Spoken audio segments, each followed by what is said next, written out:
first and foremost, thanks to you all in the chat, in the audience tonight, those who are here, who will come in, and those who've been in here before.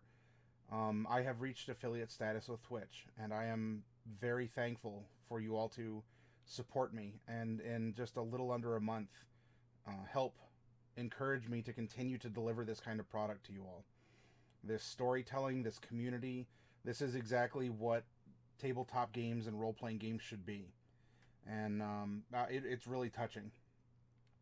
On the note of community as well, I wanted to give a thank you to the people that you see on the screen right there, White Metal Games, because I won a little contest of theirs, and they they sent me not just a little miniature that I won, but a couple extra things. So you can see their flyer right there. And in fact, I'm going to link in chat. I would super appreciate it, and I'll make sure to do this a couple more times throughout the evening here, if you would be willing to go over and give them a look, give them a follow, because these are some really cool people who have stepped up and have supported a little bit for the store here. And in fact, that means that I might even be able to turn around and offer contests to you all for this sort of material. Let's take a look at what they sent along. So, the miniature that I had won was originally this little earth elemental right here. However, as a way to say thank you, because we'd been talking back and forth, and you know, they've already been an established streamer for a while, and you know, I'm this scrappy up and comer. They sent a couple things along, and I unprompted, I told them that I would showcase the things that they do, because if you want some miniatures painted, then they're a good place to go. You know, ask for a quote; they'll treat you really nicely. So instead of just the Earth Elemental, which, by the way, they painted that live on stream. They have these contests. If you join in and you're a part of the chat and you're there, you might be able to walk away with a little fireball or an elemental of some kind. They do this fairly regularly. They're really cool and generous with their time and their talent. Okay. Here's a little bit better of a close-up of the miniatures. So we have this kind of like undead, this ghostly wall. And then we have and like a half-orc, maybe a ranger. In fact, we might even have a character that we can assign to her. But you see that they took the extra time and they did the flocking, right? You see the little leaves and the leaves in the grass here on the dirt. So this is fully painted. This is more than just a quick little tabletop application. You can see that all of the layering that they did for the colors here for this like wall of souls. And even this, you know, this was an efficient, quick, really good paint job for their Earth Elemental that they sent out as part of their contest. And then I'm not sure if she's necessarily a Banshee or the like. I don't know if she has anything necessarily on her bottom. Let's take a look-see here. No. But I can try and show her off to you all a little bit more closely. Hopefully, the camera will work. And you can see that they put some dirt and flocking on her as well. Oh, come on, camera, don't focus on me. Focus on her. There we go. Hey, that's looking sharp. Isn't that nice? Maybe we can end up kind of doing them a solid, and eventually she'll be made into a figurine, and then we can make a little mod or a story as a way to say thank you back to them, and have kind of a dual channel thing going on, right? Here is our Earth Elemental. He is ready to go.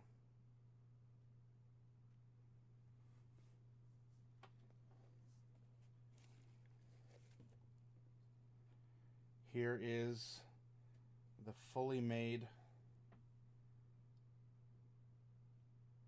the hunter, the huntress here. There we go. Just takes a little bit of time to autofocus. Isn't she something?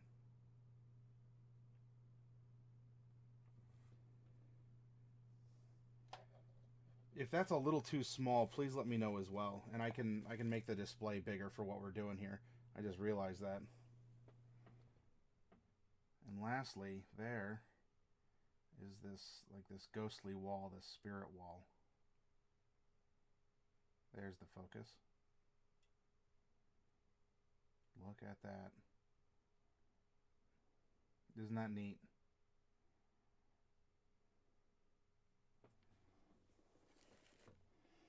And for good measure too, they threw in some of their custom-made D6s. So these are things uh, well, certainly to be appreciative of, things that we can network, and I think as a way of taking what we're doing here as D&D players and finding some way to say thank you to them for providing these minis and providing inspiration for us to continue making characters and telling stories. That would be a really nice thing to do.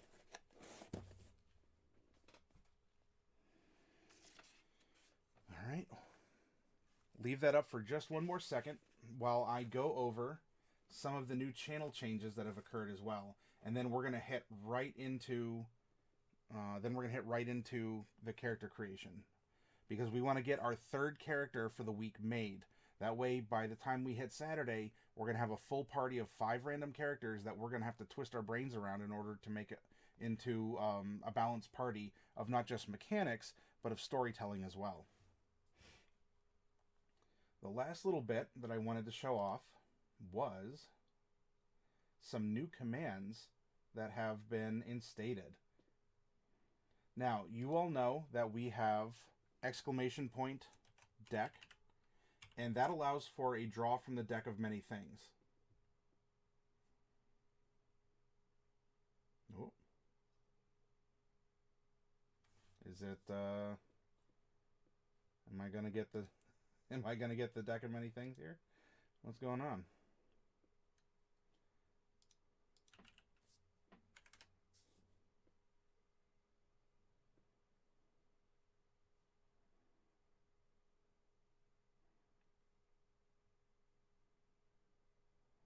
There we go. Maybe this will end up doing it. Try it one more time.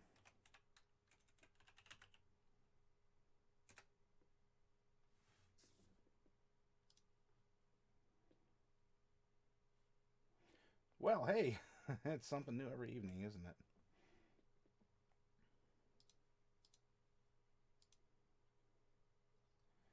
Let's try one of the other ones just to be safe here.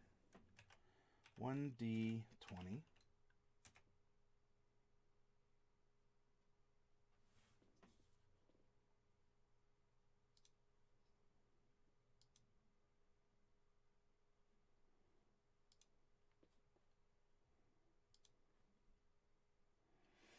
I don't know. Maybe my bot just is feeling a little sleepy right now.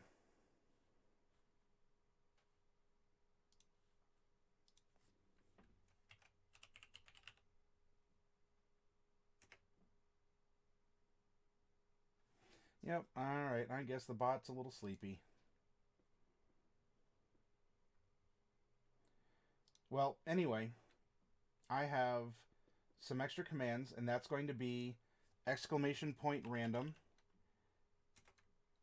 and exclamation point 2d20. And that's going to roll 2 20-sided dice with the note of if you're rolling for advantage or disadvantage. You take whichever one is more appropriate there. And lastly, there's another command which is going to be exclamation point battle, and that's going to get you into a random battle with a monster, and it will be tough, but you might be able to win some extra experience points. Otherwise, if you lose, you'll lose those experience points. So that'd be something like battle, and I believe the minimum is 100 for that, and for the the random encounters 10 EXP each.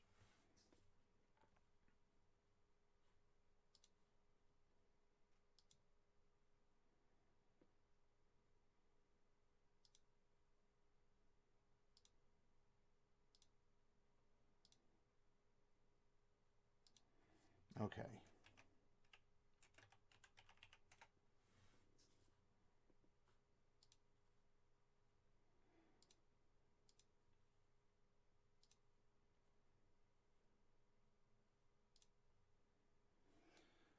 So let's get this down, and here is our handy dandy guide for what we're doing.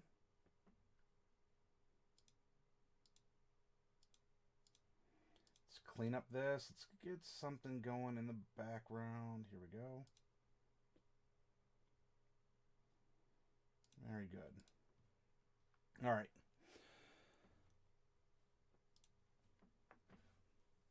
Third character for the week. Let's get it going. If any of you are having trouble hearing the sounds of the background noise or my voice through the microphone, please make sure to let me know in chat. And welcome to anyone who's just come in as well.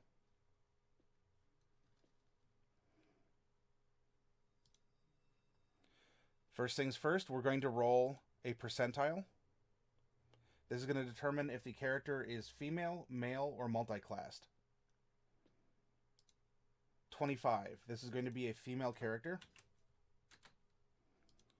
Next is going to be the race and the sub-race. We're going to roll 2d10 for this. And re-roll the first 10 if necessary.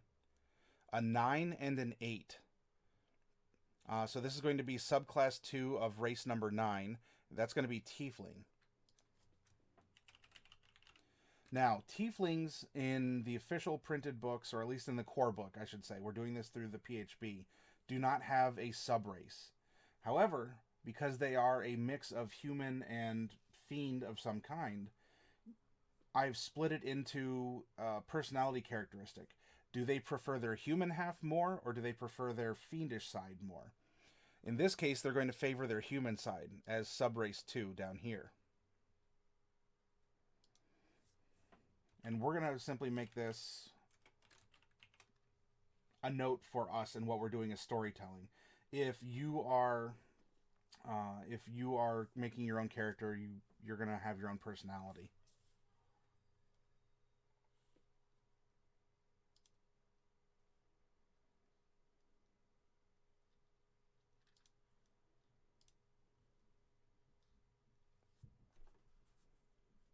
I'm going to turn that down just a little bit there. Okay. Our alignment is going to be 2 percentile die for each of the axes. Good, neutral, evil. Lawful, neutral, chaotic. Let's roll those now. 4 and 13.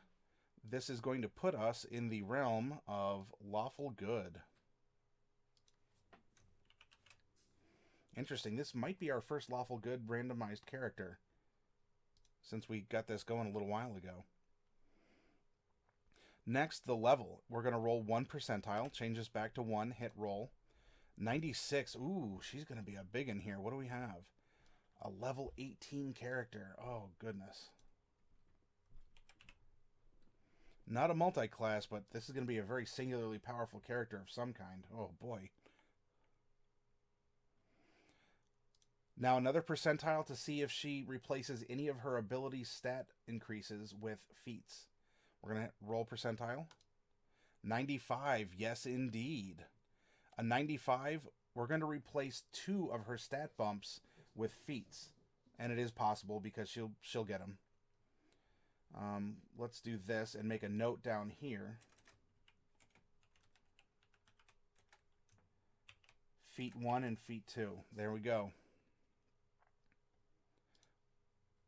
We're going to have a really interesting character here. I mean, the others are interesting too, but when you get higher level, you can tend to develop the character out a little bit more because they've seen more things, they've been through more things, and you're probably hearing this cat scrambling around in the background. Sorry if it's distracting.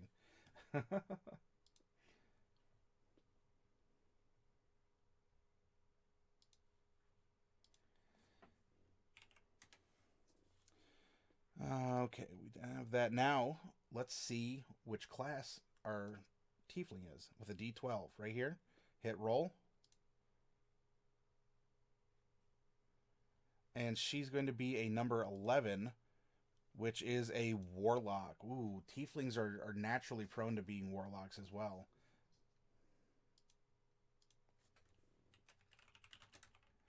And specifically, there are 2 other D3s that we need to roll for her patron and for her pact boon. So we're going to make this into a D3, and then we're going to move this and say we're going to roll that twice in the dice roller. We're going to hit roll. 2 and a 3. All right, let's come down here to our little cheat sheet. Here is Warlock. So 2 is the Fiend. And 3 for the pact boon is Pact of the Tome.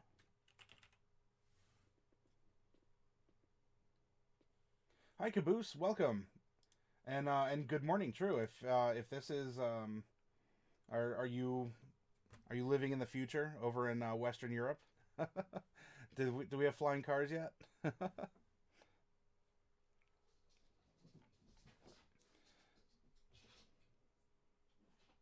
Now, we need to give her a background. We're going to turn this into a 13-sided die and roll it once. Right down here, right? DX, hit roll. She's going to get 13. 13 alphabetically is Urchin.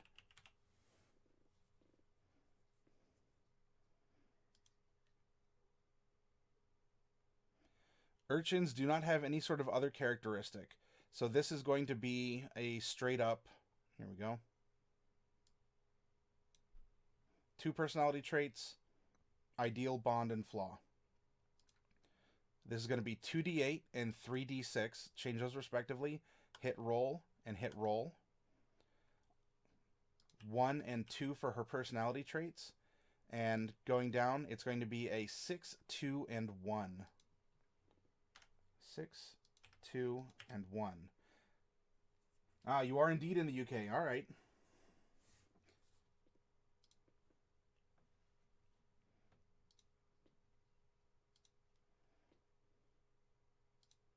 So I didn't mean to drop that. I wanted to make sure I was getting back here before I lost my point. Oh, yeah. So we're filling in the boundaries, and we're doing just that, right? We're outlining the character's story. We have placeholders in, and we're going to get to the nitty-gritty of who she is and what she does soon enough. There's a few more things that we should fill in that will not just help her personality, but will also fill out her demeanor, the way she carries herself, because we have things like stature, weight, and especially age.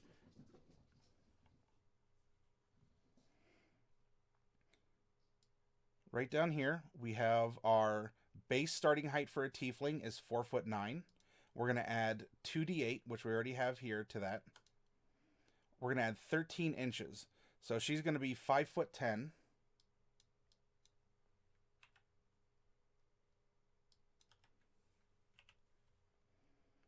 And then we're going to take this same number here, 13, and multiply that by 2d4. Here we go, 2d4. Multiply that by 5. So that's 15, carry the 1. So that's going to be 65 pounds. So she's going to be 175 pounds. You know, kind of a bigger girl. Nothing wrong with that.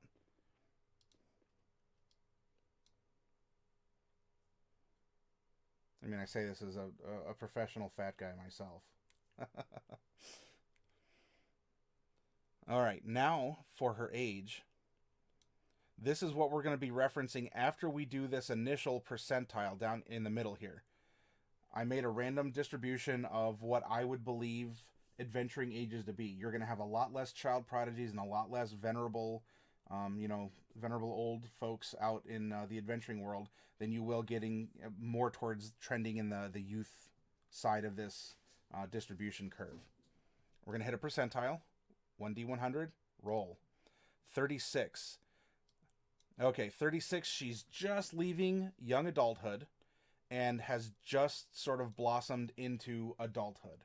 Now, for reference, in case you're wondering, well, for a tiefling, what does that mean? Or especially when we get these longer lived races like elf, you can look over here, and I made this compared to us as humans. We can use our own experience.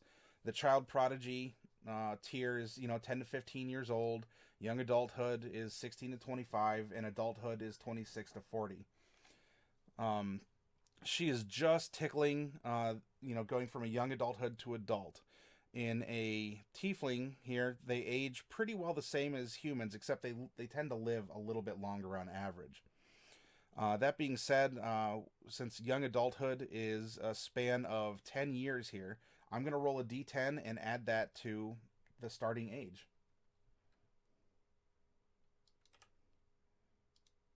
2. Okay, so she is... She is an adult. And she is 28 years old. Look at this.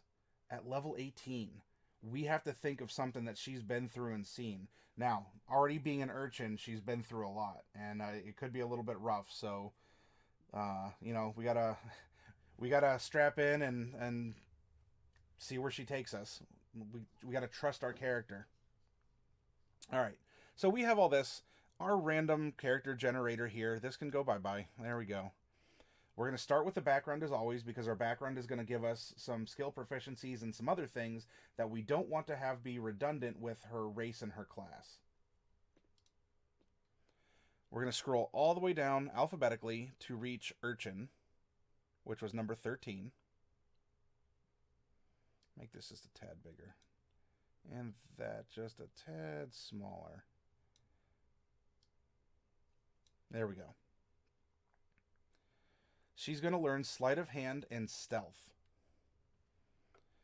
Her tool proficiencies are going to be a These Guys kit.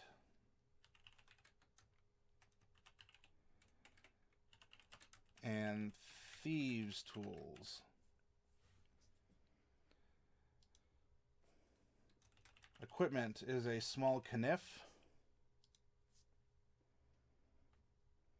A map of the city, and this is, you know, this could be important. We've already created a bond with the dwarven character that we had a bit of a bumpy start with last night, because she was also an urchin.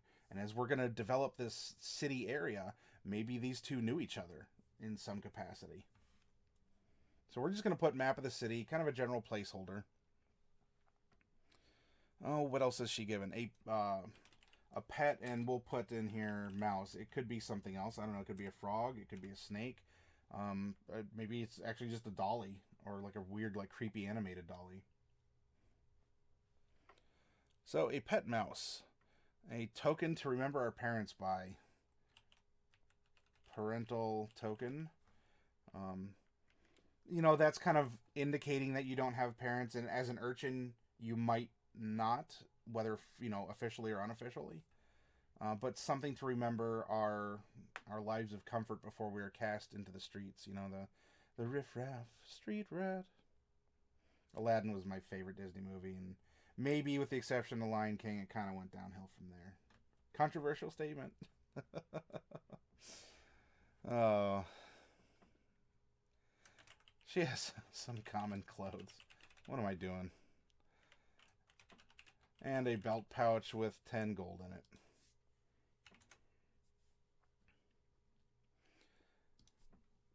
Her background feature is going to be city secrets. You know the secret patterns and flow to cities and can find passages through the urban sprawl that others would miss. When you're not in combat, you and the companions you lead can travel between any two locations in the city twice as fast as your speed would normally allow. So you know all the shortcuts to the alleyways and sewers. And don't we all just love a good sewer trudge in an adventure? All right, her personality traits. Number 1. I hide scraps of food and trinkets away in my pockets. Number 2. I ask a lot of questions. That could be very interesting for her fiendish patron. Why do you want me to discover this secret ancient treasure? Because. Why? Just because. You go and do it. Stop asking questions. Well, but why? So help me, woman, I will revoke your pact. Jungle Book has to be your favorite. Oh yeah, we're kind of getting into then. I don't know if that's technically the golden age of Disney, or it might be. There's some arbitrary tier, but I get what you're saying. Jungle Book is good. You know, those bare necessities. What is her ideal? Her ideal is number 6. Aspiration. I'm going to prove that I'm worthy of a better life. Now, her first personality trait and her ideal match the dwarf that we generated. In some way, maybe these two were sisters in an orphanage. See, these ideas are starting to build. Maybe they're sisters in the orphanage, or they met each other. Now, pardon. What could have caused her to surge up in such a high level? Well, it could have to do with this pact with the Fiend. That could make for some dramatic storytelling. So, keep our thinking salads on, and let's see where this goes. What is her bond? Her bond is number 2. I sponsor an orphanage. Oop, I did not spell it correctly. Just ignore that for right now. To keep others from enduring what I was forced to endure. Okay. And her flaw, because we're all flawed creatures, is 1. If I'm outnumbered, I will run away from a fight. All right.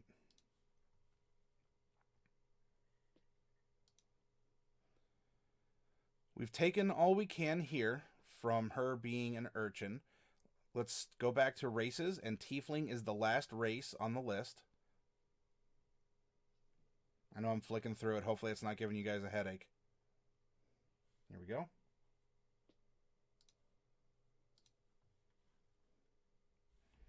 I'm going to test this real quick. See if my commands are back up and working again. 1D100.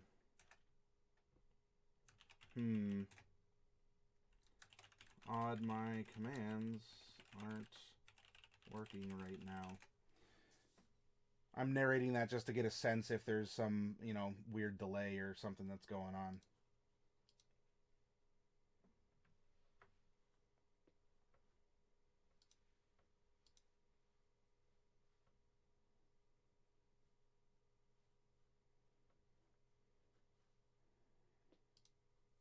I wonder if is my bot? Yeah, my bot's good to go here.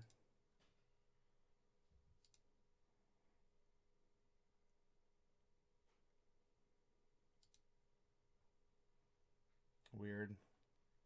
Oh well. I'm not going to worry about that too much. I can fidget with it during the break. I don't want to spend too much of your time here. You're giving me your time to come by and make a character, and that's what we're going to do. Tieflings.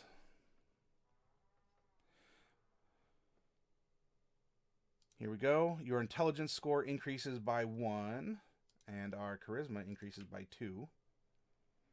Age and alignment, we're not worried about. Size, we have 30 speed. We are going to get dark vision to a range of 60 feet. That's black and white vision. Dark becomes dim, dim becomes bright, and bright is just that, unless for some reason you have a daylight sensitivity.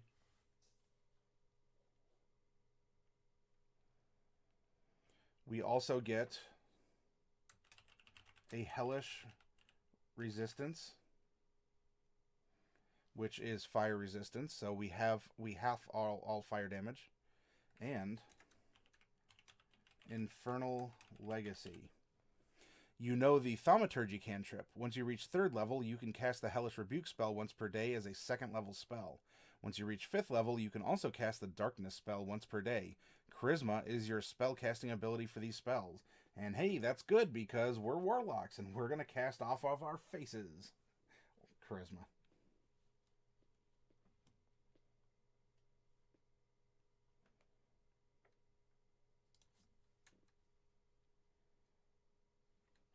Just chilling and learning stuff. Hey man, have your breakfast. I could, I was just thinking, it's cereal and whatnot's common enough, and I had a friend of mine who actually made a Scotch egg for me one time for breakfast, and it was really good. But if I recall correctly, Scotch eggs aren't even from Scotland, and I know you said you're from UK, so that's a couple different areas. I'm not trying to sound weird. I mean, I am weird. I'm not trying to sound weird. Why do I have to go out of my way for that? Let's give her some common and infernal. Jeez, what am I doing? All right.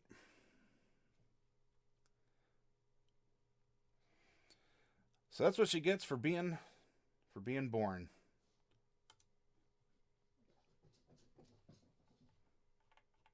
Boy, everything about her is kind of the almost the final entry, if not the final entry here. Ranger, scroll, scroll, scroll. Pardon, pardon, pardon. Here we go. Warlocks. Yeah, isn't this creepy art? Like, it's really cool, but isn't it kind of creepy too?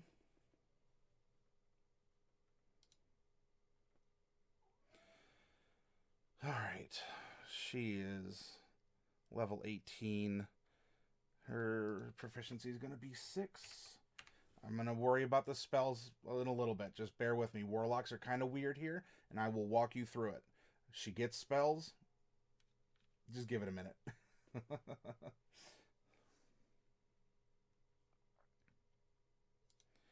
Hit die is going to be 1d8. So, as a placeholder, we're going to remember that she has 18d8 as her hit die. And we're not going to worry about her hit points just yet because we need to manufacture her con score and therefore her con modifier before we can figure that out. Remember that later on, you start as a level 1 adventurer and you put some points into Constitution. If your mod goes up, that retroactively gives you hit points all the way back to level 1. So if your con mod goes from 1 to 2, and you're level 10, you get 10 extra hit points. Hopefully that makes sense. If I'm describing something in a weird way or you need me to repeat it, please let me know in chat. I'm here to have a conversation with you, not just to lecture and expect you to follow along with terminology, lingo. I can get caught up because I've done this a lot now, where it just becomes rote, right? I don't want that to happen.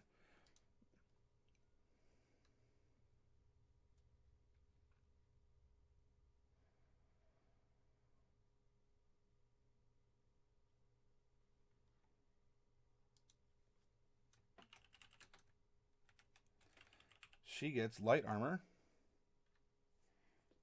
Oh, am I dropping frames for you all?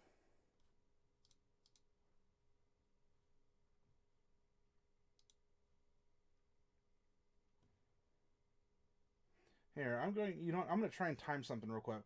I'm going to just sort of go ABC in the chat, and I want to bop my nose on camera, and I want to see how long it takes before I'm seeing myself do that real quick here.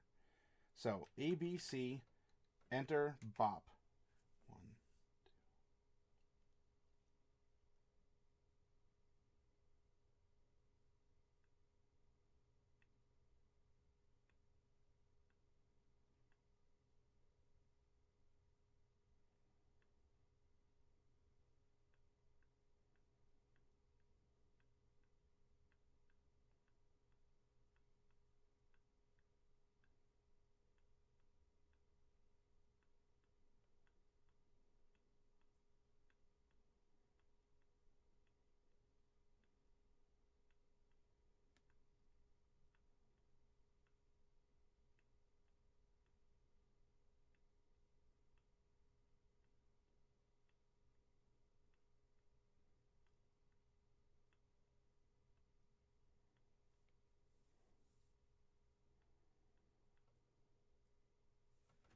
Oh boy. Sorry, I kind of awkwardly stared at you for 53-second delay. Oh boy. As long as it's smooth. That's what counts. Weird. I hope that doesn't have anything to do with the chat being or not the chat like you as the chat, but the chat as in the chat bot, right, with the commands being kind of weird. Anyway, so I've stared at you awkwardly for a minute, and I'm going to continue on. Actually, you know what? Real quick, I'm going to hit stop streaming, and then I'm going to see if that'll purge things, and then come back. So bear with me 1 second here, because for some reason I'm getting these weird delays, and I'm in normal OBS. I thought it was just Streamlabs OBS that was causing the problem last night. So stop stream.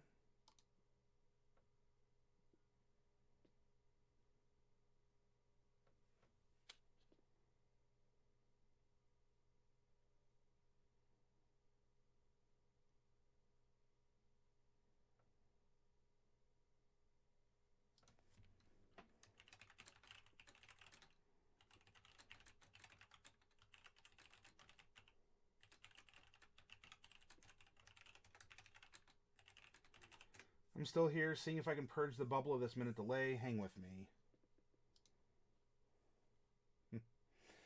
And of course, this is still recording for YouTube, so as you're watching this, it's woo, right? Oh, we get a nice texture up here.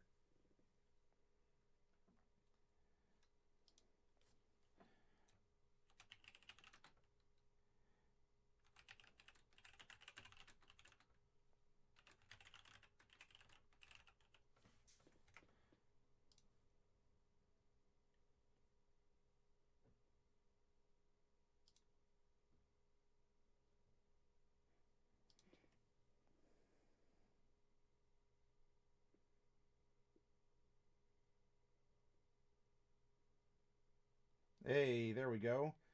I think we're back to the good old 10 seconds. Ta-da.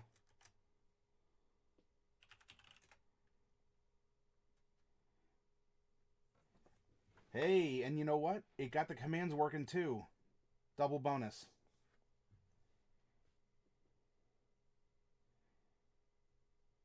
Uh-oh. I sense someone or something approaching. Cautiously, I hail the figure, hoping it's my friend. Caboose? Is that you? It suddenly responds. H. Hydro! What do I do?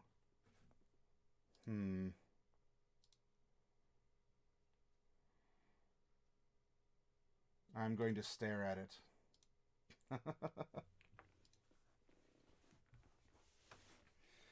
Alright. Let's get back to our character here. We have a lot of work to put in. Now, she is level 18. I am not going to care about any of this starting equipment. Honestly, I probably shouldn't have even really worried too much, except that the background stuff that it gives you can tend to be more sentimental.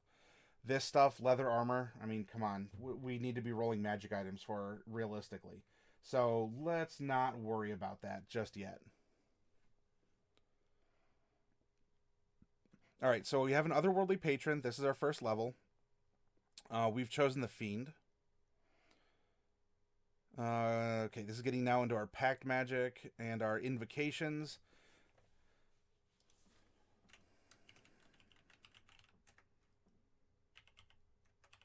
We get 2.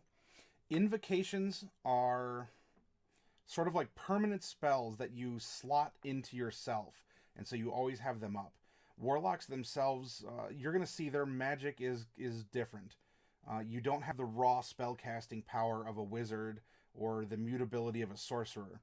You tend to take magic and use it to enhance you on a semi-permanent basis.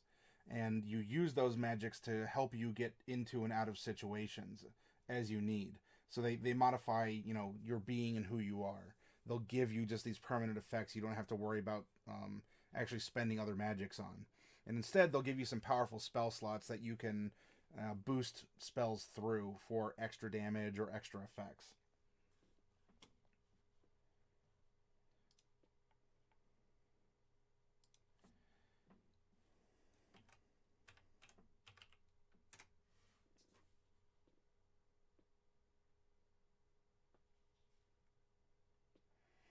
Oh no, did it give up so quickly here?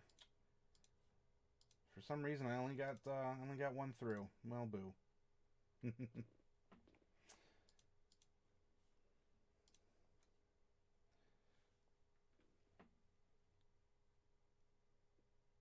We're going to get some more, but we're going to start with 2 additionally. Yep, you choose one of the invocations and you can replace it.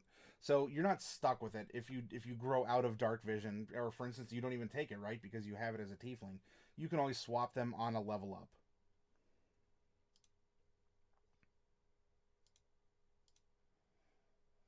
Then we have our boon at level 3. By being Pact of the Tome, your patron gives you a grimoire called a Book of Shadows. When you gain this feature, choose 3 cantrips from any class's spell list. While the book is on your person, you can cast those cantrips at will. They don't count against the number of cantrips known. If you lose your Book of Shadows, you can perform a 1-hour ceremony to receive a replacement from your patron. The ceremony can be performed during a short or long rest, and it destroys the previous book. The book turns to ash when you die.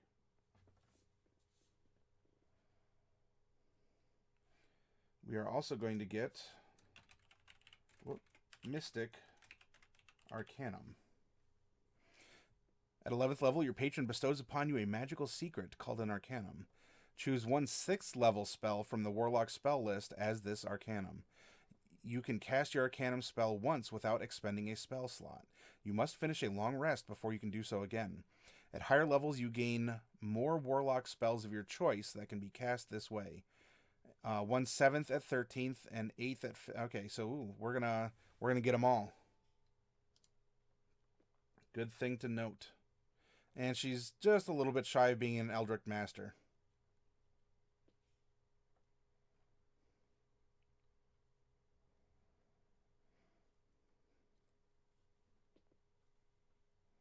The Fiend. Okay, so this is our patron. You have made a pact with a fiend from the lower planes of existence, a being whose aims are evil, even if you strive against those aims. Such beings desire the corruption or destruction of all things, ultimately including you.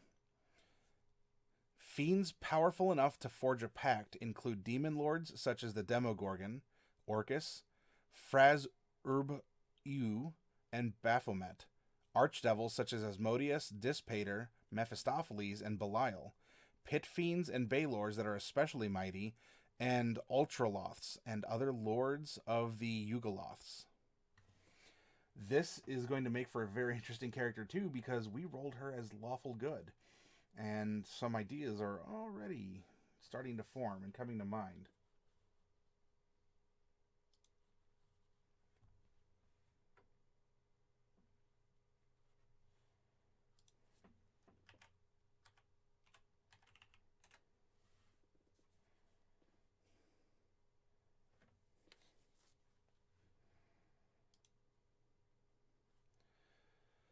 Okay, so we need to start filling this stuff in because she gets... we're going to need to fill in charisma. Oh, but she's getting feats. It's not going to be as easy as that. All right, she's going to get an ability score increase, or ASI, at 4, 8, 12, and 16. With what we randomly rolled, 2 of these are going to be turned into feats.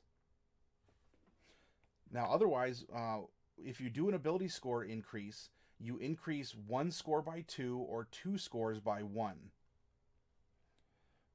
However, at first level, let's throw these in here first.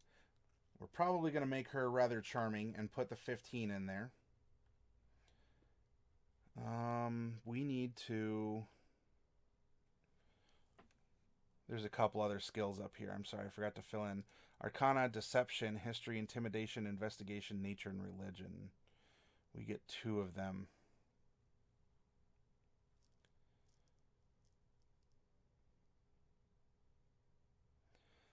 Let's see.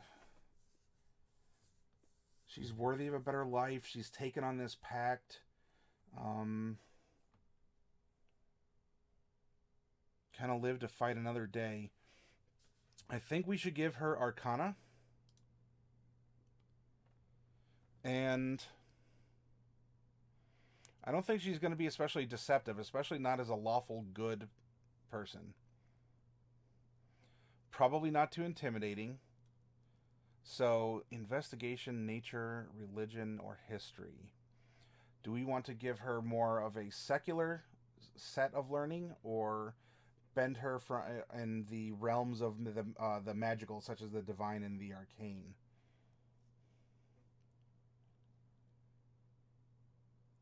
She wants to run an orphanage. Actually, she is supporting one. Let's put it over in religion, because maybe she's using that as a way to help bring relief to the distressed people in this city as an urchin. There we go. Now, that being said, we have 2 int classes, so this is going to make our intelligence drop a little easier. Boom, let's put a 14 there. Let's put a 13. She's a survivor. She's an orchin. She's an urchin. She really needs to... She needs to live. She needs to survive. She does that with her wits.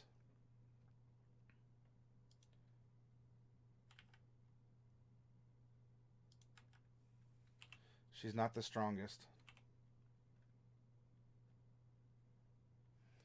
I don't know, we could probably argue... We'd probably switch out Dex and Wiz, because the one is going to serve her a little bit better. I'm making a mechanical argument, not necessarily a thematic argument. So let's do that. Drop that. They're going to start at the same +1 anyway. Now we're going to add in the intelligence from her race and the charisma from her race. And we're going to drop these right down here.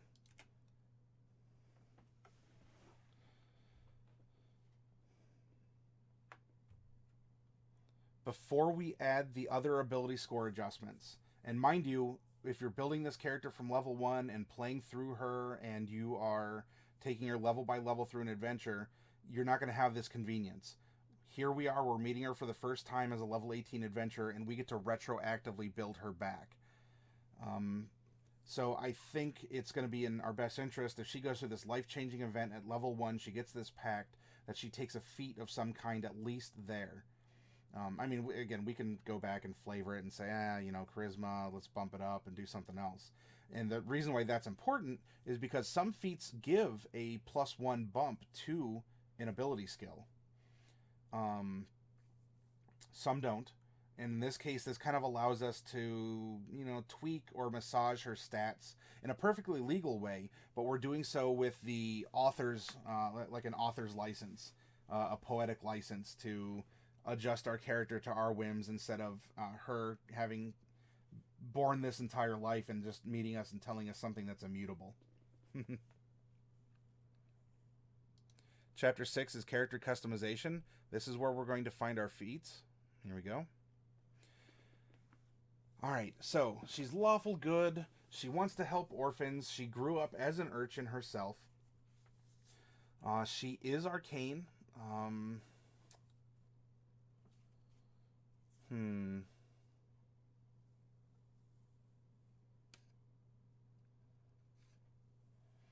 Actor could be interesting.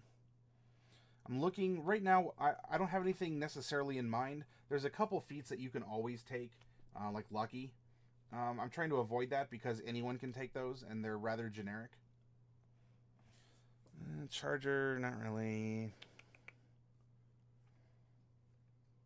Dungeon Delver, you have advantage on wisdom perception and intelligence investigation.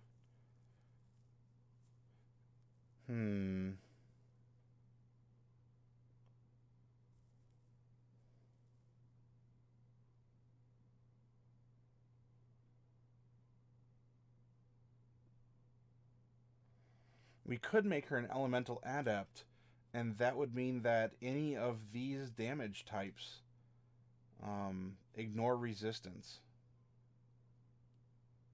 So that's something to consider. Now, she's not going to be as proficient as, like, we build an evocation wizard who's just this awesome pyromancer.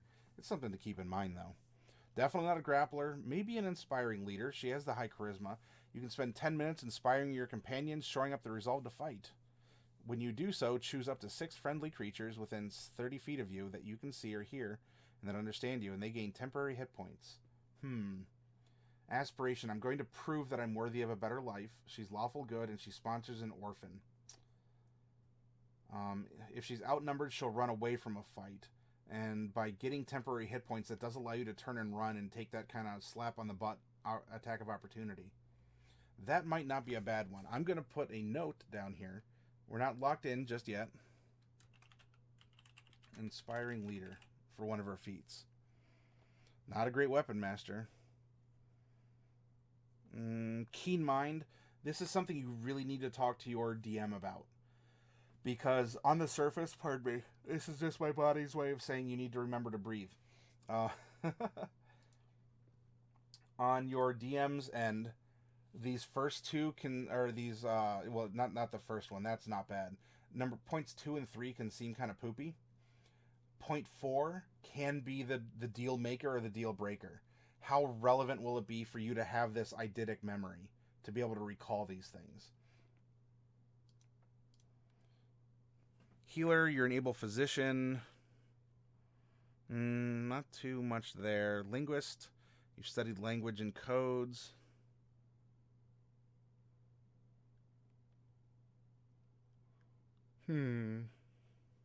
Linguist might not be a bad one either.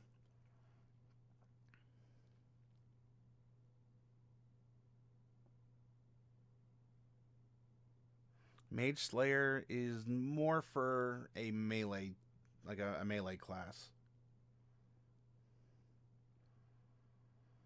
We could learn more magic by being a magic initiate. Mobile will make her speedier. That isn't necessarily bad for someone who has an Urchin background. For roleplay purposes. Mechanically, I don't know. Is it min-maxed? No, but you can still have fun with it. Observant. You can understand. Ritual, well, we can already do stuff like that. Savage Attacker, Sentinel.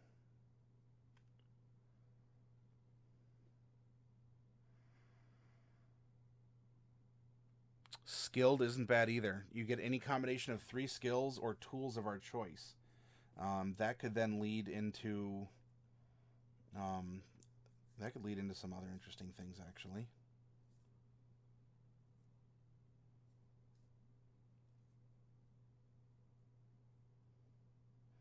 Spell Sniper. Your spell's range is doubled. Your ranged spell attacks ignore half cover and 3/4, and you learn 1 cantrip that requires an attack roll. Choose the cantrip from the Bard, Cleric, Druid, or Sorcerer, Warlock, or Wizard spell list. This could make her a little bit more magical.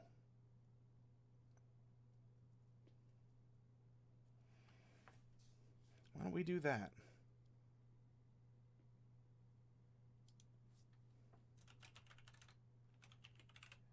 These are a lot of little floaty doos around our heads that we're going to have to remember for her spell casting.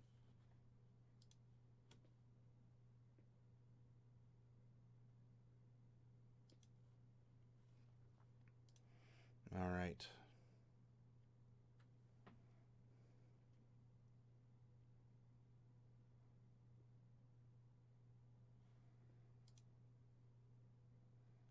Is this good now? All right, so this is going to give us... So let's say that was 4 and 8. We have 12 and 16 that we can now dump our points into to purchase up. Neither of these are granting any sort of other bumps. So the first one we should probably put into her charisma, and that's going to go to 19. Her second one we should put into maybe 1 and 2, and then go charisma and int or dex. Int or dex.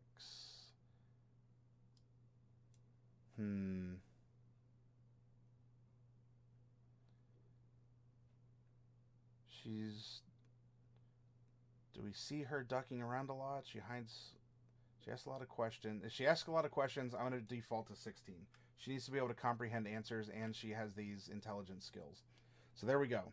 She has her feats. She has her ability score bumps. If you're not sure what I was doing or how I did it, you are welcome to ask in chat, and I'll readdress that.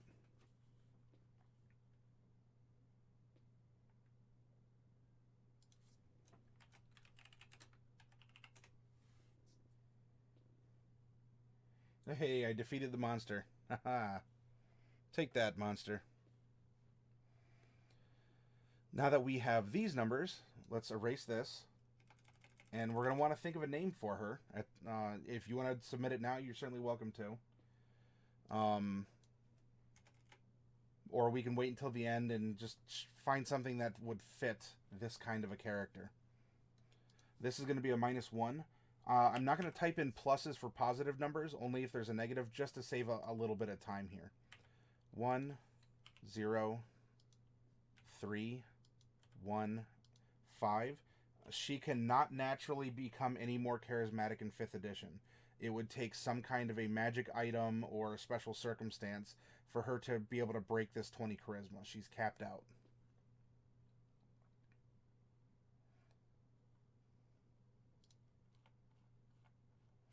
Sorry, scrolling one more time. There might be some flashes. So avert your eyes if necessary. Rogue. And there was 2 little radio buttons that I forgot to fill in here. Wisdom and charisma are her saving throws. There we go. Bada boom. Strength is -1. Dex is 1. Con is 0. Int is 3. Wisdom is going to be 1 plus her proficiency bonus, which is 7. And this is going to be a 12 for the same reason. Coming down to her skills, let's go through her dex-based ones. This is going to be 1. Sleight of hand is going to be a 7, and stealth is also going to be a 7. That should take care of our dex. Animal handling is wisdom. This is going to be 1. And let's put that 1 in her other wisdom-based skills. There we go. Arcana is int, and she's proficient at that. So this is going to be a 9. And a 9. Sorry, I have my cat being weird. Aren't they always? But I have a cat being weird over to the side. That's why I was looking. What other int do we have? We're going to drop some 3s in history, investigation, nature. Bada boom. Athletics. She's not the best. Deception is charisma. She naturally has a 5. Intimidation, performance, and persuasion. There we go. Nice and easy. Let's cap this off with passive wisdom, or passive perception, which is 10 plus her mod. So she has a passive 11.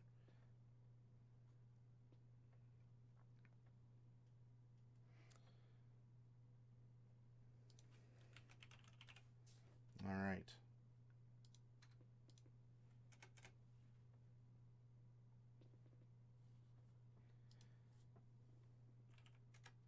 By the way, for any of you just joining, I think I saw Delcorin sneak in here. If you're in here, welcome. We're in the middle, well, maybe about 2/3 of the way done with generating this really high level warlock. She's going to be very interesting. Lawful good at that, and her pact is with the Fiend. Oh, geez. Initiative is going to be Dex. So that's going to be a +1. And armor class, leather's 11 plus Dex, so we'll just say that she has a 12 right now.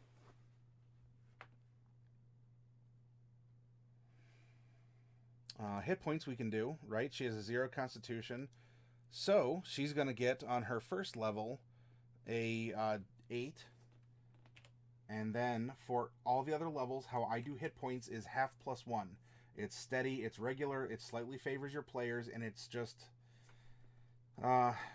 it prevents that feast or famine roll, right? You might get a couple levels where just 8, 8, 8, and you have this baller warlock, and then you hit 1s and 2s, and so it averages out anyway.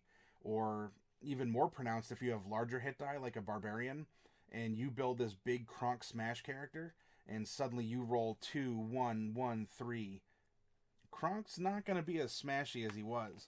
So instead, a lot of people just like to take half +1. In that case, for the barbarian, it would be 7 hit points every level. For us, it's going to be 5. So doing algebra, this is going to be 5 times 17, right? Because we got our guaranteed 8 for the first level.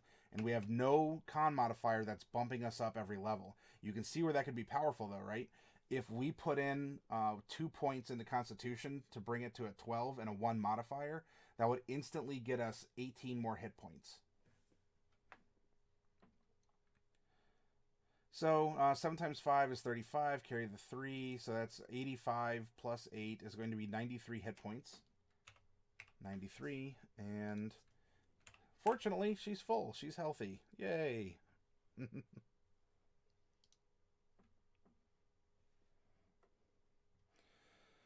All right.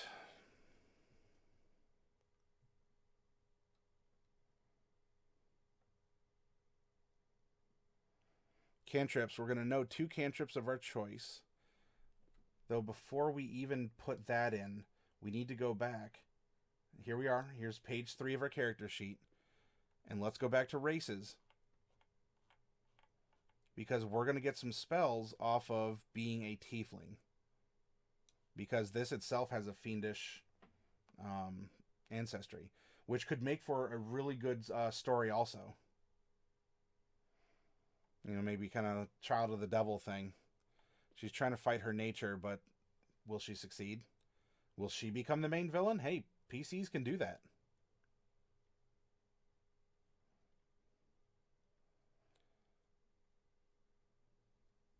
Did I just I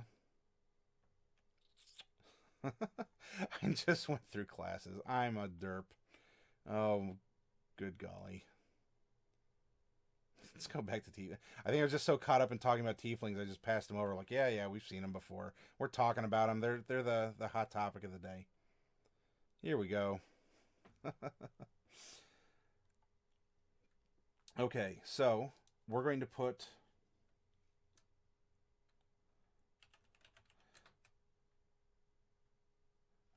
or we can put, instead of race, we can put like IL for Infernal Legacy. We know Thaumaturgy cantrip. And then as a second level spell, IL, we're getting Hellish Rebuke. And then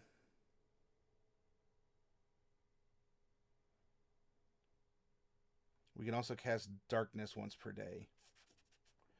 Warlock.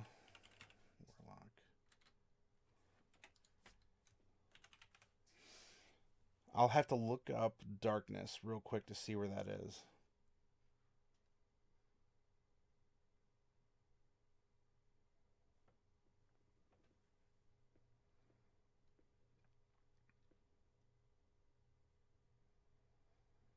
Spell save DC is 8 plus your modifier plus your proficiency.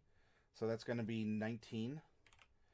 Since our proficiency is 6, and then we're adding 5 for 11 for charisma, and then 8 plus is the base. Our spell attack bonus is proficiency plus modifier, so that's going to be plus 11. Let's come down here to spells really quick. We have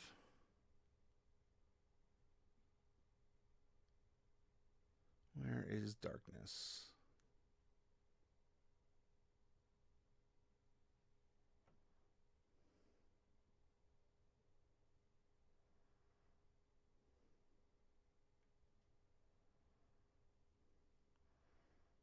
Here we go. That's a second level spell, just in case.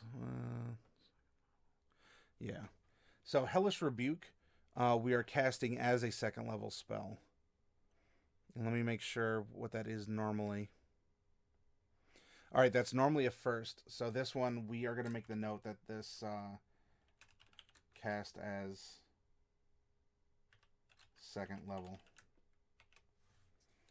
However, Darkness itself is a second level spell. And so, bada boom, there we go.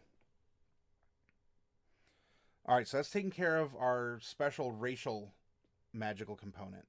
Now for our class, we're going to scroll back down quickly. All right, she's at the bottom. Here we go. Rogues.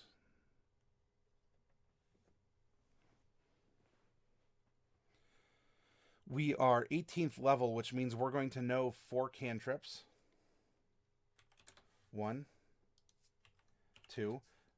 I label it like this so that I know the source of all of my magics. If my DM ever needed to know why I have this spell, or hey, this doesn't sound right for a warlock, I can turn my page to him or her and say, this is where I received all of these bonuses. And it helps keep you organized as well, because some of these things may not count towards spell slots, and you would want to know that, right? You casting the intrinsic magics for being a tiefling will not penalize you your warlock spell casting ability. So here I am down here, ba-da-dum. We know 4 cantrips. We have 14 spells known. as indicated right here. And we have 4 spell slots of 5th level. So, this is where Warlock can seem really weird, right? We can't cast... It's not that we can't cast first or second or any of this stuff. It's just that they have to be maximized. They have to be bottlenecked through our 5th level spell slots. And we're going to get 4 of those. So we know 14 spells, right? We can put 14 level 1 spells here, and then we can just cast 4 of those 14 as if they were level 5 spells. Hopefully that makes sense. If you need me to repeat anything, please let me know. Especially with Warlock, we're kind of getting into some interesting weeds. It's not necessarily a cut and dry class. That said, they're a ton of fun. I want to encourage you to play them if you haven't before, but maybe some people feel that it's a little intimidating because there's all these weird magic conditions and things. Don't let that intimidate you. Warlocks are a lot of fun.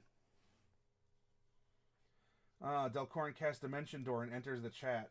Hey, Del, do me a favor, and I want you to type in !random for me, okay?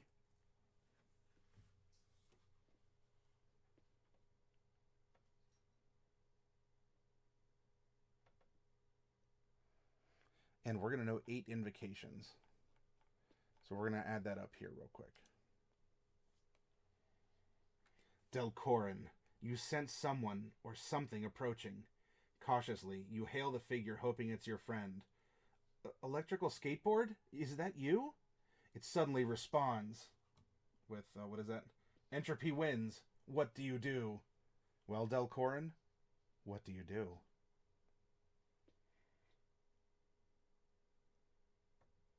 Caboose, that is a very common tactic. Don't feel bad about that. Every class casts magic slightly differently. There's an intrinsic amount of trust you have to have with your players that they are not forgetting to mark off spell slots consumed or that they're taking the proper spells. If you feel that someone's being a cheaty pants, you can call them out on it. Everything is understandable, and you know what? If you encounter a problem, come into this chat sometime, send me a whisper, and I'll do my best to help you out too. Mel, are you pushing up your glasses as you say this? Is this Magic Missile is a level 500 spell? Not flicking you off, that's the glasses push up. That air of superiority and nerdedom. We know 8 invocations. Whoops. 3, 4, 5, 6, 7, 8. Unlimited power.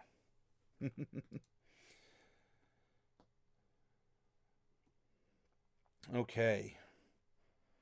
So we took that. Spell slots. That shows how many spell slots we have. The table also shows what level those slots are. All your spell slots are the same level. To cast one of your Warlock spells of 1st level or higher, you must expend a spell slot. For example, when you're 5th level and you have 2 3rd level spell slots, to cast the 1st level spell Thunder Wave, you must spend one of those slots, and you cast it as a 3rd level spell. So you tend to be more destructive, more influencing with your magics because they're always like ramped up and accelerated. Yeah, you're very welcome, Caboose. Anytime you need advice, pop in here. I guess in the mornings for you. Or you can send me a whisper, and I am going to be getting a Discord up. I've made some tweaks to the chat, right? We got these new commands, and you can also join that when I have that going, and we can talk, and you can even talk with other people with DM and PC experience in that regard. Delcorn says, no, I'm casting Magic Missile as a level 500 spell, because I don't know if they're friendly or after my spiffy origami cup. Sounds like a wondrous item, or a trinket, or a little bit of column A and a little bit of column B. All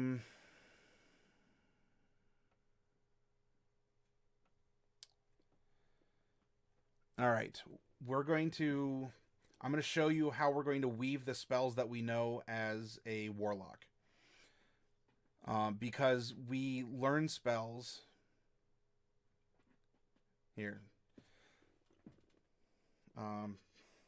You know what? I'm going to go back and I'm going to read the whole thing out loud here just to just to make sure that I'm being clear and that I'm not bamboozling myself, let alone you.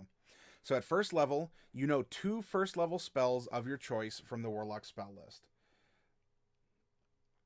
Um,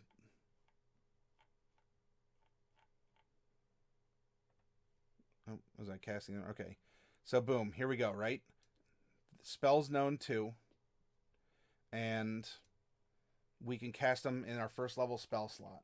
So right off the rip, here, let's indicate that these are what we received at level 1.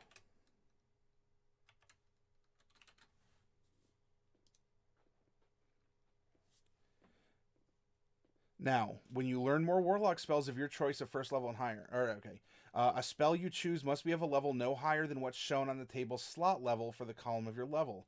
When you reach 6th level, for example, you learn a new Warlock spell that can be 1st, 2nd, or 3rd.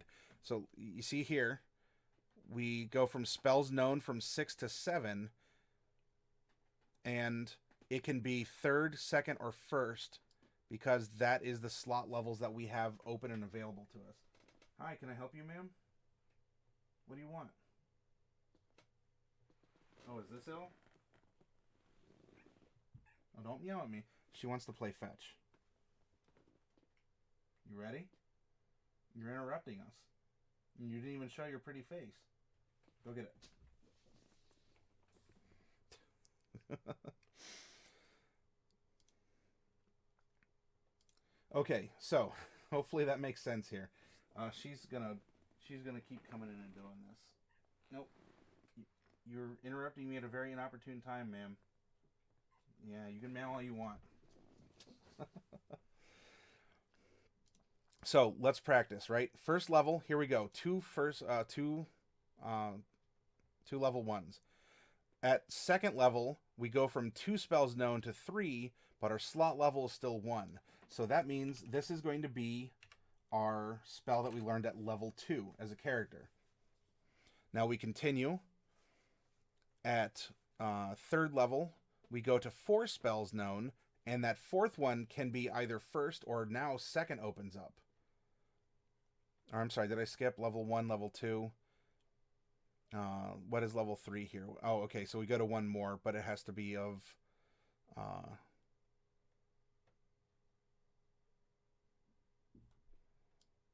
So I'm playing fetch with the cat here, and I am bamboozling myself. Okay, so we have our 2 at level 1. Jeez. Then our level 2 is going to be a 1. There we go. Our level 3 can be a 2. So let's do this. Level 3 is a 2nd level right up here, spell.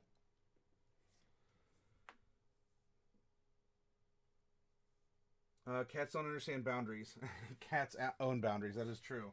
And you know what? As much as I try, like, I create what I call a little summoning circle. Like, if you put little, like, tape down or, like, a disc or a box lid or something, like, cats just want to be in it, right? If I fits, I sits. That's the adage. And with her, she'll play fetch, and if I make a little circle or if I put something down, she likes putting the item in the circle, and she feels absolutely proud of herself for doing so. And then that's convenient for me because then I just pick it up and I'll toss it. But right now, I'm spending time with you all, and she's being so super lovey-dovey, like, oh, love me. I know I'm normally a very tsundere, and all that. So where'd it go? Where's your ring? Okay, meow, meow, meow. That's what I get. 4th level, we can learn 1 more, and it's going to be 2nd level. To kind of spread it out a little bit, you don't have to have it be this way. And as you level up, you can swap your spells 1 at a time. I'm just going to try and weave a consistent amount of spells through her. So that's our level 4. Our level 5, we're going to get 1, and this can be 3rd level. So as a level 5 Warlock, that's what she's getting. Level 6, hey, we're getting stronger. Level 6. Level 7, we're getting another one, and wouldn't you know it? Level 8, we get a 9th spell known, and it can also be 4th level.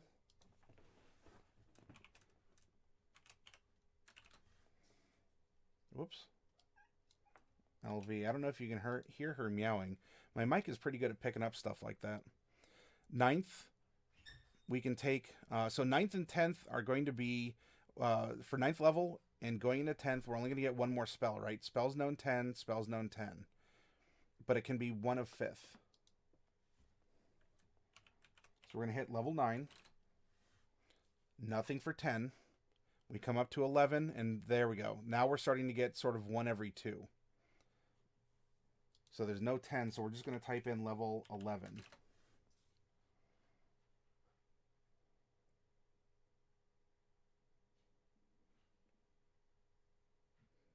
Yeah, because it's 11 and 12. And then we have 13 is still 5th level.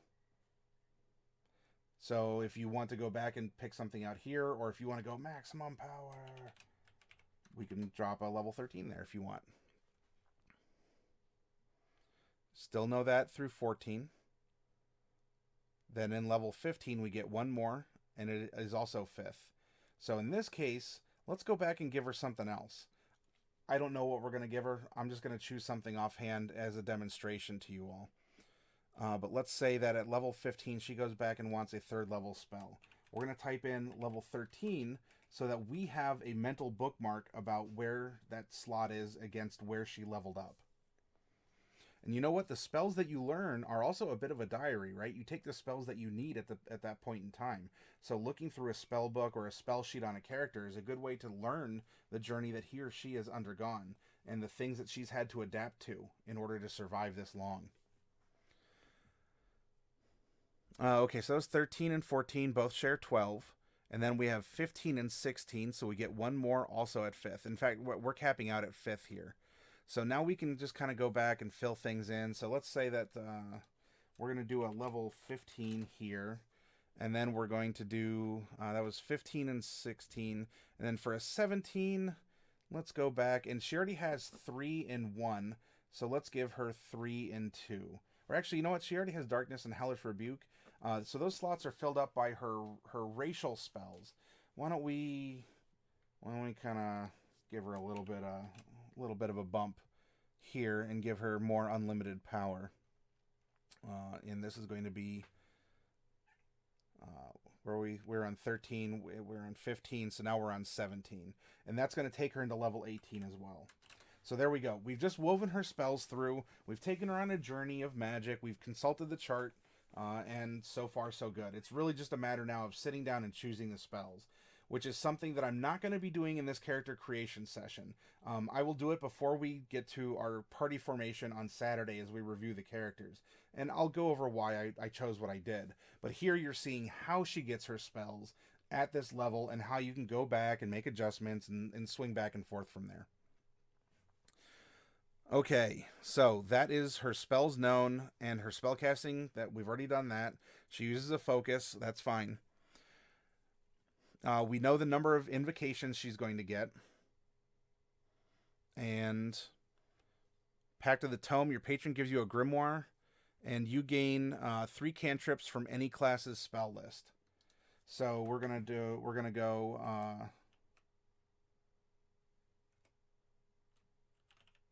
Tome, and Tome. There we go. Again, we'll fill in as appropriate. Maybe she wants to take like a little curative thing, like enough to kind of like kiss the boo-boo on the orphan and make everything better. Did you find your ring? Where'd it go? Where'd it go?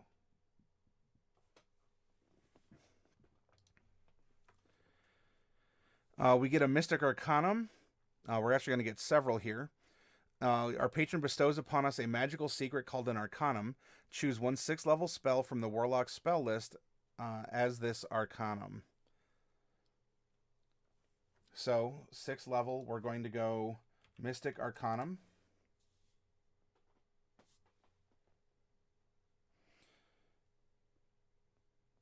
A 7th level spell and an 8th level spell. And a 9th level spell because we've hit that. So, our Mystic Arcanum is going to carry us through here.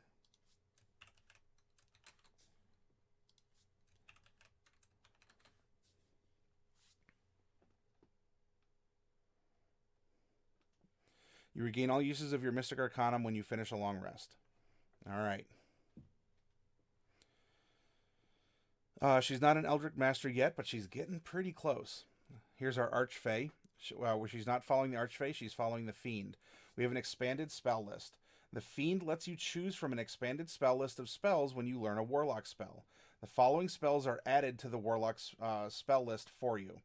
And so this is something that you need to consider, because in addition to what you find in the generic Warlock spell list, you get these. And there's exceptions like this that you find among paladins and clerics, depending on the oaths or the domains that you end up following. So this is going to give us a Burning Hands, Command, Blindness, Deafness, Scorching Ray, etc. Dark One's Blessing. Starting at first level, when you reduce a hostile creature to 0 hit points, we gain temporary hit points equal to... why did I mispronounce that? Temporary hit points equal to our Charisma modifier plus our Warlock. We're going to add this here to our archetype, because that's kind of what it is, right? It's our specialty Warlock. So we have the Dark One's Blessing. Dark One's Own Luck. Starting at 6th level, you can call on your patron to alter fate in your favor. When you make an ability check or a saving throw, you can use this feature to add a d10 to your roll. Dark One's Own Luck. We also get a Fiendish Resilience. You can choose one damage type when you finish a short or long rest. You gain resistance to that damage type until you choose a different one. This does make her a little durable, which is good because her con isn't the best.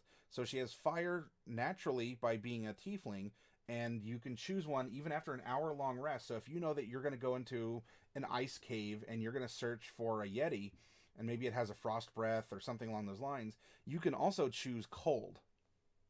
She's so happy. She is so proud of herself. And then we get something that sounds very fun. Hurl through hell. Starting at 14th level, when you hit a creature with an attack, you can use this feature to instantly transport the target through the lower planes. The creature disappears and hurtles through a nightmare landscape. At the end of your next turn, the target returns to the space it previously occupied or the nearest unoccupied space. If the target is not a fiend, it takes 10d10 psychic damage as it reels from its horrific experience. Once you use this feature, you can't use it again until you finish a long rest. So that's like a good finishing move or a way to send a message, right? That could be an opener. You know, the big bad guy's standing there. He's like, aha, I'm going to defeat you. I have the thing. And you say, give it up. And he says, no, nay, nay. And you say, okay. He pops back and it just is like pale, slack-jawed, like, because he just took, on average, 60 damage. 55, technically. 55 damage. Instantly.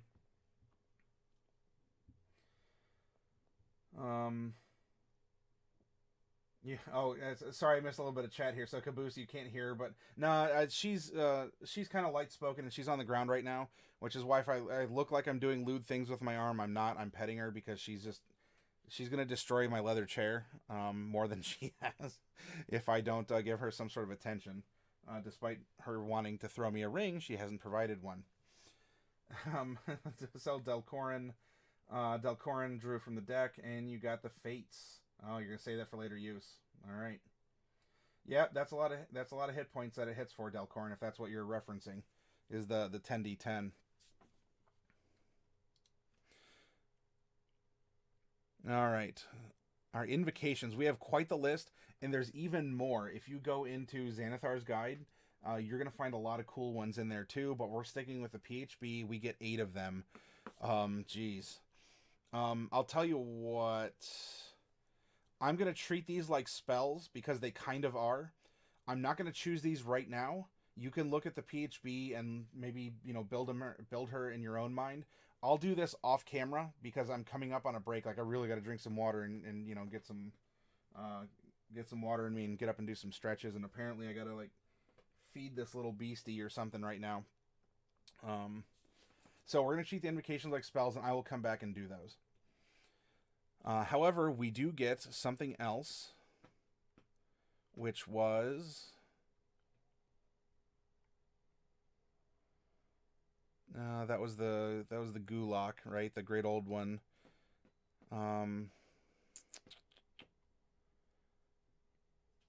Oh no, okay, so that was just the cantrips. Oh, it was from the feet. That's right.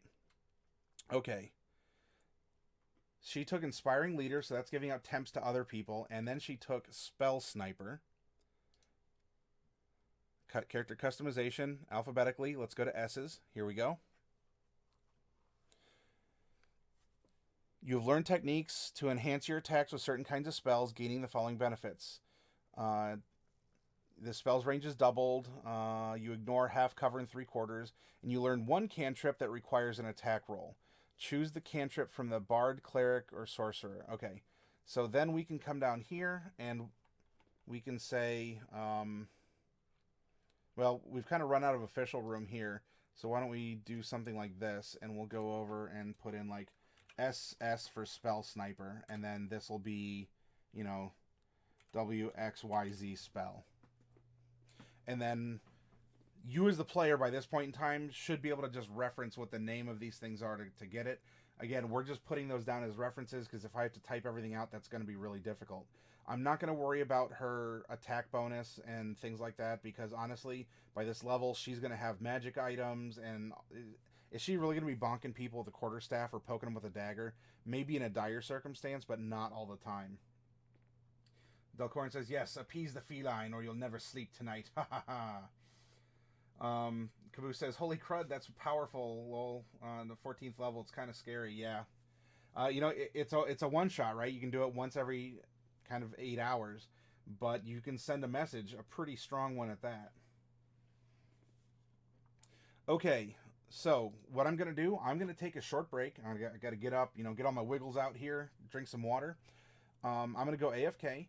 And think of a name and maybe some traits for this character. And I'll throw them on during the break. Otherwise, I'll just kind of save her as a generic template. And then we're going to come in and make a map around the characters that we've generated so far this week. Because that's 3 characters. And they've overlapped in a really cool way that I think we can make work. So, here we go.